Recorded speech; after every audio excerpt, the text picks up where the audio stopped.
Hi, I'm Murianne Hayes. On Christmas Eve, my parents opened the massive front door of our Hillsborough mansion and threw my single suitcase onto the frozen marble steps. My little sister Tara stood right behind them, arms folded, grinning like she'd just won the lottery. "Let's see how you survive now, big sis," she said. I dragged that suitcase through thick, icy fog. No money, no car, nothing left except the long cashmere coat keeping me alive. I collapsed onto a snow-dusted park bench inside our gated neighborhood, shaking so hard my teeth wouldn't stop chattering. That's when she appeared, an old woman, barefoot, skin turning purple, silver hair whipping in the wind. She looked like the cold had already claimed her. Without thinking twice, I stood up, took off my only warm coat and wrapped it around her trembling shoulders. She grabbed my freezing hands, looked straight into my eyes, and whispered, "Kindness like yours is rarer than diamonds." Then she walked away and vanished into the fog. Exactly 1 hour later, 19 black luxury sedans rolled up in perfect silence and blocked the entire street. The same woman stepped out of the middle car. Same face, but now she wore a floor-length camel coat, hair in an elegant chignon, diamonds flashing at her wrist. She walked straight to me, smiled, and said only one sentence. "I've been watching you long enough to know exactly who you really are. If you've ever been thrown away by the people who were supposed to love you most, drop 'been there' or the city you're watching from in the comments. So I know I'm not alone.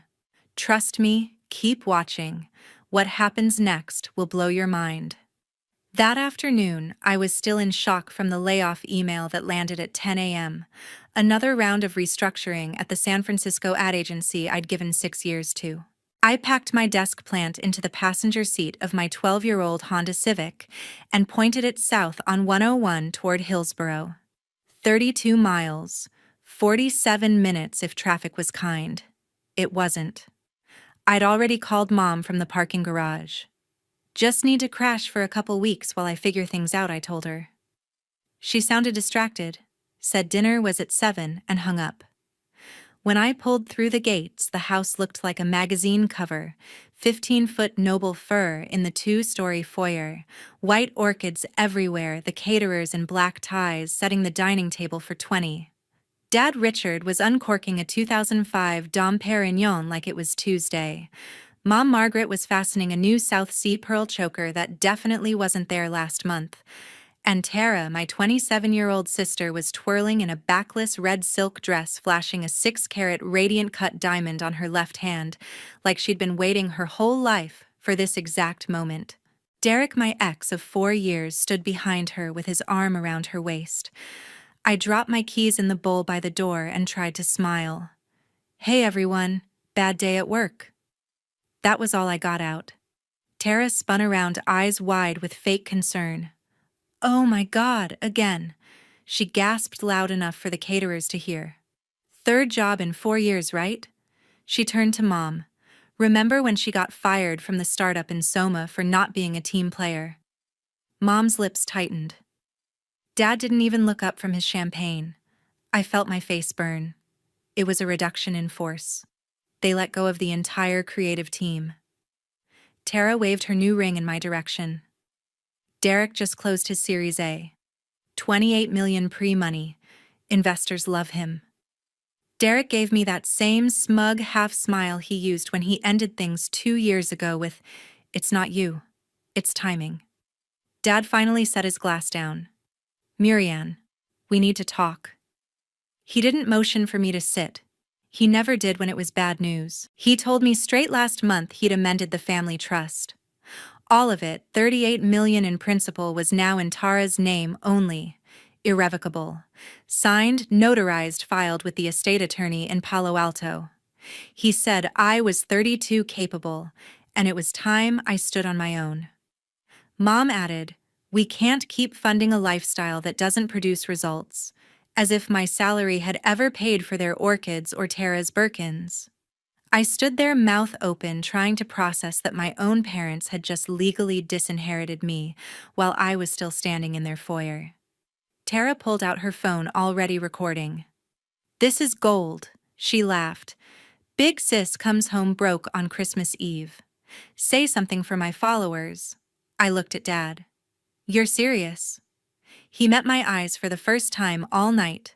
Cold. Final. You have 20 minutes to pack what you need. Security will let you back in tomorrow for the rest if you make an appointment. Mom wouldn't even look at me. She busied herself adjusting a gold ornament on the tree. I walked upstairs on autopilot. The bedroom I'd had since I was 10 still had my high school swim team photos on the wall. I threw jeans, 2 sweaters, laptop, and toiletries into the old Louis Vuitton weekender Tara hadn't stolen yet. Everything else, books, yearbooks, the framed Stanford diploma, would have to wait. When I came back down, Tara was live on Instagram, narrating like a wildlife documentary. And here comes the prodigal daughter with one sad suitcase. Any bets on how long before she's sleeping in that civic dad opened the front door himself? The fog had rolled in thick. I couldn't see the end of the driveway. Temperature was already dropping below freezing. I stepped over the threshold. Behind me, Tara called out, "Sweet as poison, Merry Christmas, Murianne." Don't freeze. The door closed with a soft, expensive click. The alarm beeped twice as it armed. And that was it. In under 30 minutes, I went from daughter to trespasser in the only home I'd ever known. I stood on the marble steps in the dark, one suitcase at my feet, wearing the only warm thing I still owned, that long cashmere coat. The second that heavy door sealed behind me, everything went quiet except the blood pounding in my ears. I stood on the empty street trying to breathe, but the air felt like knives. My mind kept replaying Dad's flat voice, 38 million gone with one signature, and Mom refusing to meet my eyes. I was 32 years old, and in one conversation I had become a stranger to the only family I'd ever had. I started walking because standing still felt worse. The wheels on the suitcase rattled over the perfect pavement, the only sound for miles. Every mansion I passed had warm golden windows and laughter spilling out, Christmas trees glowing behind gated driveways. Each one reminded me I no longer belonged anywhere. My fingers were already numb. I kept thinking this can't be real. Any minute Mom would open the door and call me back, say it was a cruel joke. But the alarm stayed armed. No footsteps. Nothing. I don't know how long I walked, maybe 20 minutes, maybe an hour, until I found myself in the little public garden beside the old Episcopal church. There was one iron bench under a street lamp that actually worked. I sat down hard, dropped the suitcase handle, and finally let the tears come. I cried for the little girl who used to hide under that 15-foot tree waiting for Santa. I cried for every birthday where Tara got the bigger present and I was told to be grateful. I cried because I had always believed that if I just worked harder, achieved more, they would finally see me. Turns out none of it mattered. I wasn't disposable because I failed. I was disposable because I wasn't Tara. The tears froze on my cheeks. I hugged my knees to my chest and stared at the ground, trying to figure out how I was going to survive the night, let alone the rest of my life. That was when I heard the slow scrape of bare feet on concrete. I looked up and saw her, an elderly woman, shuffling toward the bench. Silver hair tangled and loose, thin shoulders hunched against the windskin, so pale it looked translucent under the lamp. She stopped a few feet away, swaying slightly, and spoke in a voice rough from cold. "Young lady, do you know if any of the shelters still have room tonight? I've been walking up from Burlingame. Everything's full." I wiped my face quickly. "I'm sorry. I don't. I don't have anywhere either." She studied me for a long moment, eyes sharp despite the exhaustion. Then she lowered herself onto the bench beside me, leaving a careful distance. We sat in silence while her breathing steadied. I noticed her feet were bare and already past purple, heading toward that scary white that means the damage is deep. Something inside me cracked open. Here was someone who had even less than I did tonight, and she was still polite enough to ask instead of demand. I felt ashamed of my own self-pity. Without saying anything, I stood up, slipped off the only thing keeping me from freezing, and draped it around her shoulders. She looked startled, then closed her eyes as the warmth hit her. Her hands, thin-veined, trembling, reached up and pulled the fabric tighter. She turned to me, tears shining in those pale blue eyes. "What's your name, child Murianne?" I answered, voice cracking. She repeated it softly, like she was tasting something precious. "Thank you, Murianne." Then she did something I'll never forget. She took both my icy hands in hers, squeezed once, and held my gaze for a long time. No words, just understanding, passing between two strangers who suddenly weren't strangers anymore. After what felt like forever, she let go, stood up with new steadiness, and gave me the smallest smile. She walked away, slowly swallowed by the night before I could even think to call after her. I sat back down alone, colder than I'd ever been in my life, teeth chattering so hard my jaw hurt. But for the first time since the door closed, the ache in my chest felt different. Lighter. Like giving away the last thing I had somehow gave me something back I didn't know I was missing. The motel room smelled like old cigarettes and cheap pine cleaner. I had been staring at the same Indeed page for hours, applying to anything that paid above minimum wage, when my phone rang with a number I didn't recognize. Miss Murianne Hayes. The woman's voice was crisp, professional, with a faint East Coast clip. "This is Grace O'Neill calling on behalf of Mrs. Eleanor Calloway. She would like to meet you immediately." I laughed out loud, actually laughed, because it sounded like a prank. "Who is this really?" The line stayed silent for 2 beats. "Mrs. Calloway will explain everything." "A car is waiting outside room 112. I looked through the peephole. 19 identical black BMW 760s lined the cracked parking lot like a presidential motorcade. The lead car's rear door opened by itself. I grabbed my keys and walked out in the same jeans and hoodie I'd worn for 2 days. She was waiting in the middle car, the woman from the bench. Hair now in a flawless, low chignon camel hair coat, cinched at the waist, red-soled heels catching the sun. She looked 78 going on ageless. "Get in, Murianne," she said gently, as if we were old friends. The door closed with a soft thud. The partition rose. We pulled away. 20 minutes later, the gates opened to a 1920s Tudor mansion on a quiet cul-de-sac in Atherton, hidden behind redwoods and a 10-foot hedge. I had driven past this street 1,000 times and never knew it existed. Inside smelled of cedar and roses. A fire crackled in a stone hearth big enough to stand in. Floor-to-ceiling windows looked over a private lake. She motioned for me to sit on a cream sofa that probably cost more than my car. A butler poured tea neither of us touched. "My full name is Eleanor Calloway," she began. "My late husband founded Calloway Commercial Realty. When he passed 12 years ago, I took the company private and turned the profits into the Calloway Family Foundation. We own or finance over 400 million square feet of office and retail space across the country. The foundation distributes roughly $120 million a year." I just stared. My brain couldn't process the numbers. She leaned forward. "Every Christmas Eve for the last 25 years, I do one thing the same. I leave the estate dressed as someone who has nothing. No security visible, no wallet, no phone. I walk until I find someone who still has a heart when they believe no one is watching. Most years I walk all night and go home disappointed. This year I found you." She explained that after I walked away, her security team plainclothes parked 2 blocks over had kept eyes on me from a distance for 48 hours. They watched me check into the motel with cash-eat vending machine food applied to 50 jobs in one sitting cry in the shower, and never once try to find out who the homeless woman was or brag about the good deed. "You're the first person in 15 years," she said quietly, "who gave away the last thing keeping them alive without expecting anything back.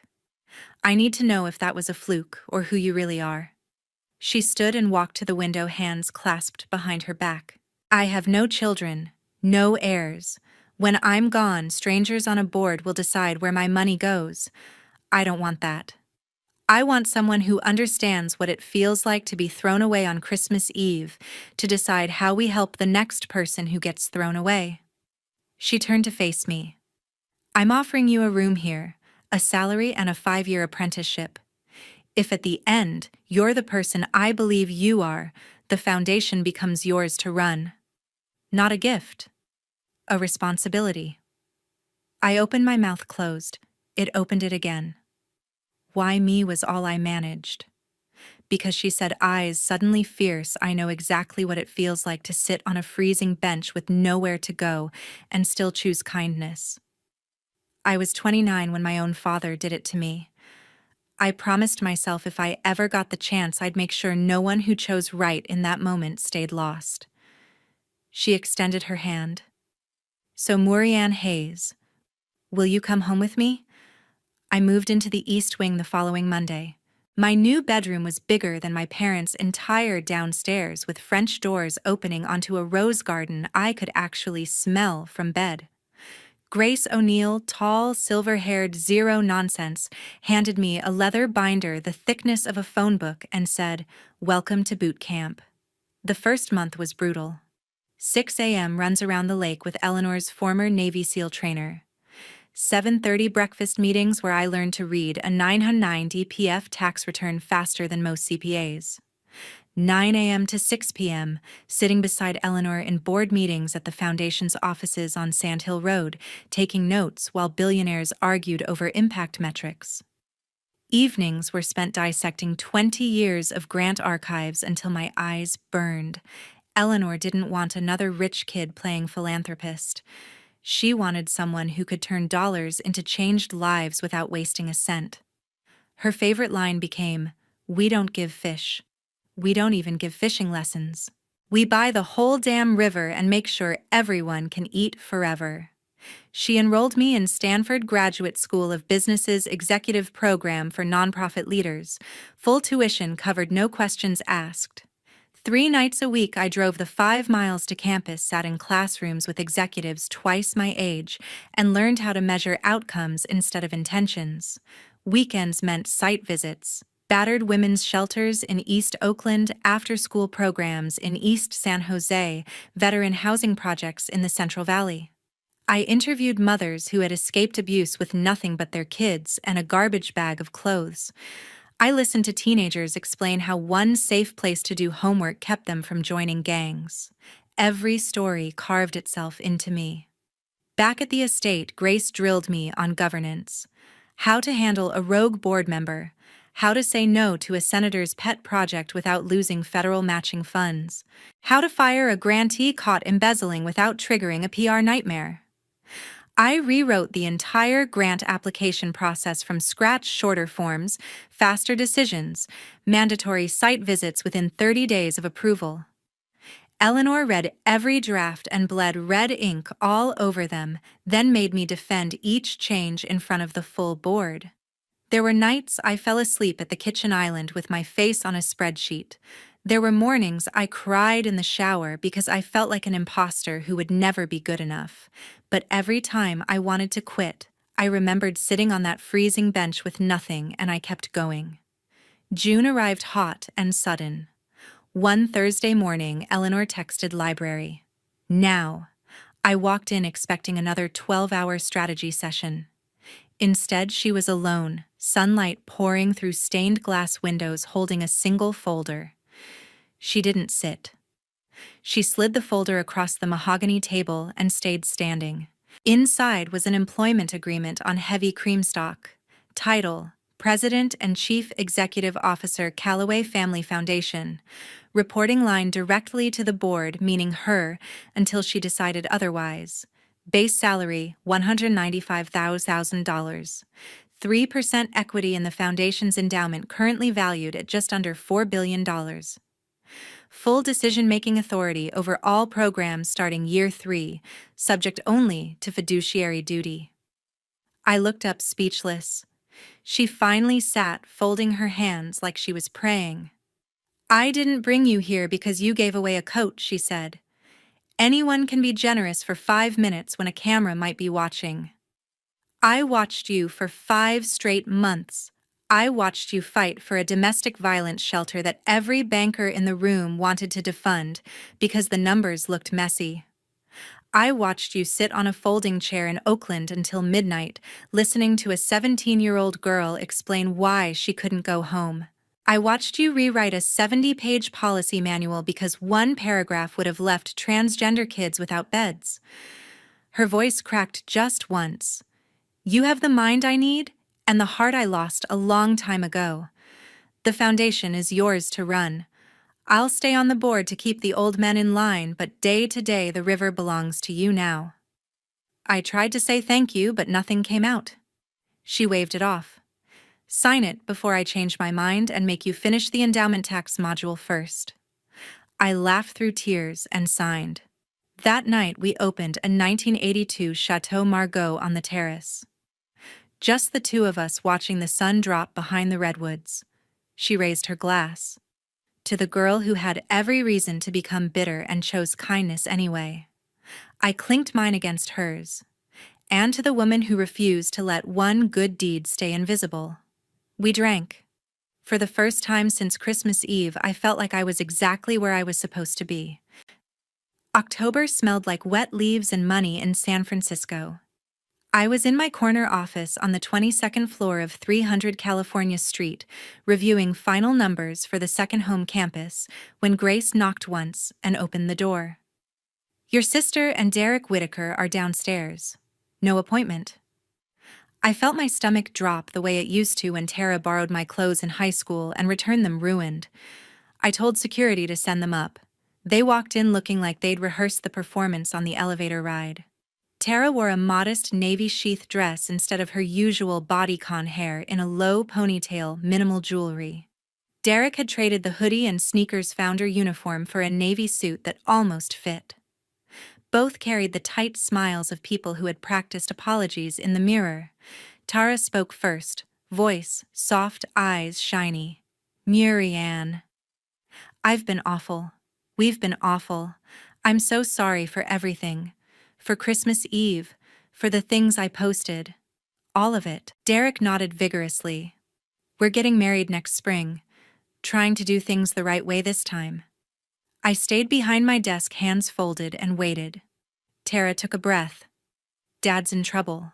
Some investments went south. He and Mom might lose the house. And Derek's new company, AI for Elderly Care, just needs $2 million to close the seed round. We wouldn't ask if it wasn't life or death. I raised an eyebrow. Which part is life or death, Dad's mortgage or your valuation? Derek forced a chuckle. Look, I get it. You're big time now. But blood is blood, right? $2 million is nothing to the foundation. I leaned back. Tell me what happened to the $38 million trust fund you took last December. Tara's masky blinked. We diversified. Crypto NFTs, a few angel deals Derek's friends were running. It was supposed to 10x. Then FTX collapsed. Luna went to zero and most of it's gone. Derek jumped in. Market downturn. Happens to everyone. Sequoia lost billions too. We just need a bridge. I opened the folder Grace had quietly placed on my desk, screenshots, bank records, a Forbes article titled Hayes Family Heiress Blows Inheritance on Memecoins. I turned the folder around so they could see. 87% gone in 11 months, I said calmly. You bought a Lambo, each put a deposit on a condo in Miami, and paid influencers to promote shitcoins. That's not a downturn. That's arson. Tara's mask slipped. You're seriously going to sit there in your fancy office and let Mom and Dad go homeless? I pressed the intercom. Security to 22, please. Derek tried sweet reason. Come on, Murianne. $2 million is petty cash here. You'll never even miss it. The door opened. 2 guards in suits stepped in. I stood. This foundation exists for people who never had a safety net, not for people who lit theirs on fire and now want mine. You're not getting a dime, not today, not ever. Tara went scarlet. You ungrateful bitch. She was already pulling out her phone, hitting record as the guards took her elbows. By the time they reached the lobby, 3 paparazzi vans and a local gossip blogger were waiting outside the glass doors. Someone had tipped them off. Tara went full performance tears, trembling lip shouting about cold-hearted sister abandoning her own blood. The video hit TikTok within 20 minutes. Caption: My billionaire sister won't even help our parents keep their house. Family first, sarc toxic sibling. It blew up. 10 million views in 6 hours. Then the internet did what the internet does best. Old classmates posted yearbook photos of Tara pouring yogurt on my backpack senior year. Someone found the Instagram live from Christmas Eve where she laughed while I carried out my suitcase. A former nanny went on record about the way Tara used to lock me out of the house in the rain as a joke. The comments flipped from sympathy to pitchforks. Hayes' family exposed trended higher than the original video. Derek's seed-round deck leaked. Someone at the foundation accidentally forwarded it to a journalist. Turns out the AI elderly care startup was 90% vaporware and 10% his cousin's garage project. Investors ghosted. Tara's wedding planner canceled. She hadn't paid the deposit. Their engagement announcement post got ratioed into oblivion. I never posted a single word. By midnight, the video was age-restricted for bullying. The blogger issued a groveling apology, and Tara's follower count had dropped by half. Grace poured me a finger of scotch when I got back to Atherton that night. Poetic justice tastes better when you don't have to lift a finger, she said. I raised the glass to the dark window. No, I answered. It tastes like closure. November brought cold fog that never quite lifted. The news broke on a Tuesday. Pacific Crest Capital collapses. $4.2 billion Ponzi scheme unravels. Dad had moved every remaining dollar mortgage refinance home equity line, even mom's jewelry, into the fund 6 months earlier because the guaranteed 18% annual return would get us back on track. The FBI raided the offices in Newport Beach the same week. The founder was already on a yacht somewhere off Cabo. 30 days later, the foreclosure notice appeared on the Hillsborough mansion's front door. No bidders showed up at the auction. The bank took title.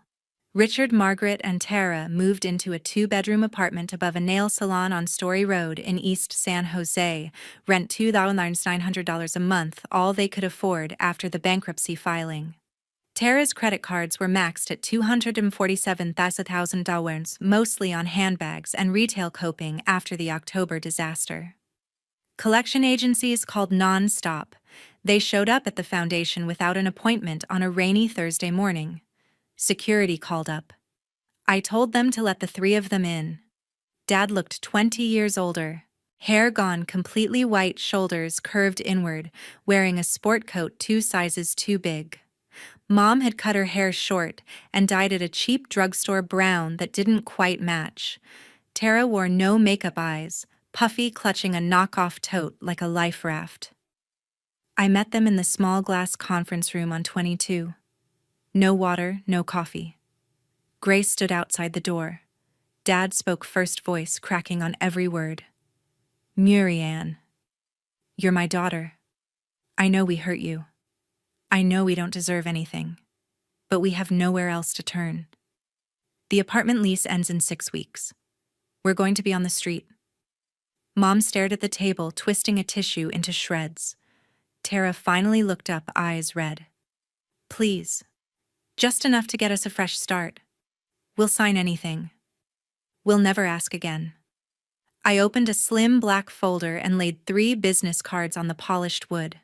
First card, Marcus Chen, Certified Financial Planner, specializing in post-bankruptcy recovery. Second card, Financial Literacy and Debt Management Program, free 8-week course, funded by the foundation held at the East San Jose Community Center.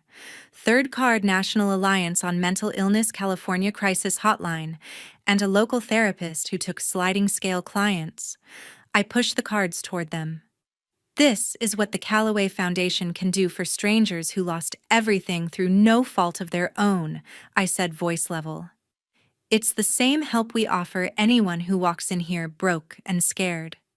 Dad's hand shook as he reached for the cards, then stopped halfway. That's it. After 32 years, that's all you have for your own father. I stood. You had choices. You chose to rewrite the trust. You chose to chase returns that sounded too good to be true. You chose to stay silent when Tara humiliated me for sport. Those were your decisions, not mine. Mom finally looked at me, tears streaming. We were wrong. We're so sorry. I met her eyes for the first time in almost 2 years. I believe you're sorry now, I said. But sorry doesn't rebuild a life. Work does. Courage does. Taking responsibility does. Tara started sobbing loud and messy. You're enjoying this. You want us to suffer. I walked to the door and held it open. No, I answered. I just refuse to pay for your suffering anymore. Security escorted them out. Dad never looked back. Mom whispered, I'm sorry one last time as the elevator doors closed. Tara kept crying until they reached the lobby. Grace handed me a tissue I didn't realize I needed. They'll be okay, she said quietly. People who hit bottom either stay there or start climbing. You just gave them the only ladder we're allowed to give. I nodded, watching the rain streak down the windows. For the first time, the ache in my chest was gone, not replaced by joy, just by space. Room to breathe. The sky over East Palo Alto was the color of steel on opening day. Second home rose like a promise, kept 4 stories of glass and redwood wrapped around a courtyard where kids were already chasing each other between planter boxes full of rosemary and kale. 3,000 people filled the plaza, families who would live here, donors, city council members, every major network, even the governor cutting the ribbon. I stood backstage in a simple black suit, heart hammering louder than the marching band warming up. Grace squeezed my hand once. Eleanor, elegant in winter white, gave me the smallest nod from the front row. This was the project I had bled for: 200 permanent supportive apartments, on-site medical clinic, job training center, preschool, rooftop farm, and a policy that no one would ever be turned away for lack of paperwork. The mayor finished his speech. The crowd roared when my name was called. I walked to the podium. The microphone felt heavier than any trust document I had ever signed. I looked out over the sea of faces. Near the back, almost hidden behind a column, stood Richard, Margaret, and Tara. Dad wore an old navy pea coat that hung loose on his frame. Mom clutched a paper cup of coffee like it might disappear. Tara had cut her hair short and looked strangely small without the armor of designer labels. I let the silence settle for 3 full seconds. 1 year ago tonight, I began, voice steady. I was thrown out of the only home I'd ever known with 1 suitcase and no place to go. I learned that night what it feels like when the people who are supposed to catch you drop you instead. A ripple moved through the crowd. Cameras zoomed. I also learned something else on a freezing park bench. Real family isn't DNA. Real family is the stranger who chooses to see you when you're invisible. Real family is the hand that reaches when you have nothing left to give in return. I turned and gestured to the building behind me. This is second home. 200 families will never again have to sleep in their cars because a landlord raised the rent. Kids will never again do homework in the back seat because the lights got shut off. And every single person who walks through those doors will be told the same thing I needed to hear that Christmas Eve. You are not disposable. You are not alone. You are home. The applause started slow, then exploded. People stood. Phones rose like a wave of light. I waited for it to crest, then spoke again softer, so every microphone strained to catch it. Tonight, we open these doors for every person who has ever been told they don't belong, especially for those who were told it by the people who were supposed to love them most. I looked straight across the plaza, directly at the 3 figures in the back. Dad's shoulders shook. Mom covered her mouth. Tara stared at the ground. I didn't smile. I didn't scowl. I simply held their gaze for one heartbeat longer than comfort allowed. Then I stepped away from the podium. The governor cut the ribbon. The marching band struck up. Children rushed forward with flowers. Reporters shouted questions I pretended not to hear. I walked down the steps through the crowd that parted like water and headed for the main entrance. Richard tried to step forward. Muriel and I kept walking, not fast, not slow, just forward. Mom reached out a hand that never touched me. Tara opened her mouth, closed it, and for the first time in her life said nothing at all. I passed within 2 feet of them without breaking stride. The massive redwood doors of second home opened automatically as I approached. Warm light spilled out onto the concrete. I crossed the threshold. The doors closed behind me with a soft final sound. I never looked back. Not because I hated them. Not because I needed to prove anything, but because I finally understood forgiveness doesn't mean reopening the door that hurt you. Sometimes it simply means walking through a new one and letting the old one stay shut. Inside, a little boy in a Spider-Man jacket tugged my sleeve. "Are you the lady who built this place?" he asked. I knelt so we were eye to eye. "I'm one of them," I said. He offered me a dandelion he'd picked from the courtyard. "For you, because you gave us a home." I took the flower, and for the first time in a long time, I smiled like I meant it. Outside, the celebration continued. Inside second home, the future began.